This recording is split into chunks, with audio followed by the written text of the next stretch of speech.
Okay, we've got a standard trigonometry question, finding the angle. Grade B, level 8, classic question. How do I know it's trigonometry? Well, it's a right angle triangle, and we've got an angle involved. So it's not Pythagoras' theorem because that would just be the sides.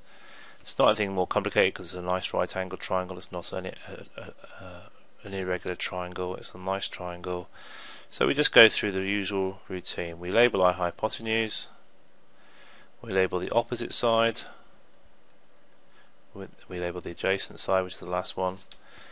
We then think about our formulas for trigonometry, which is SOHCAHTOA, sine opposite over hypotenuse, cos equals adjacent over hypotenuse, and tan equals opposite over adjacent. SOHCAHTOA.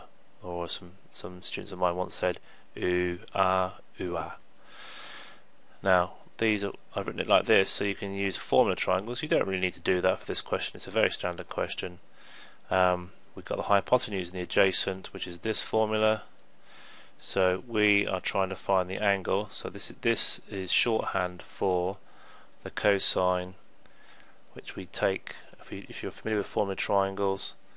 If we hide the thing that we know we're trying to find, we're left with the rest of the form, which is adjacent over hypotenuse. So the cosine of y equals adjacent over hypotenuse.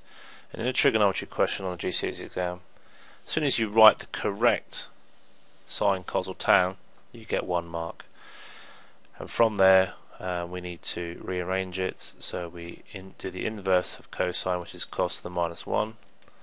And adjacent and hypotenuse, the adjacent side, which I should have put in there, was 11, and the hypotenuse is 17. This will always be less than 1. It has to be a fraction where the top is smaller than the bottom, so you know which way around it goes. If you had 17 over 11, it would give you an error on your calculator when you type it in. So you should know that you made a mistake if you do that. So we're doing the cos to the minus 1, shift cos, you can see there cos to the minus 1,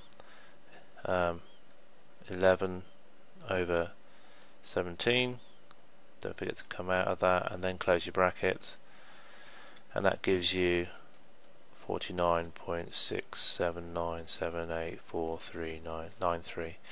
And then this can be rounded. Usual rounding is 3 significant figures, or to the nearest degrees you can do it to the nearest whole number, so 49.7 or 50 degrees.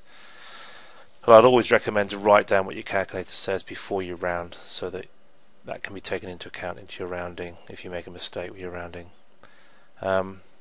If you did do it the wrong way up, so you've got the 17 over 11, I'll just show you what that does. You get 17 over 11. It should come out with a maths error. Let's have a see what it says. Math error, because you cannot do the cosine, the inverse cosine, the cosine to the minus 1 of a number bigger than 1, because it doesn't exist.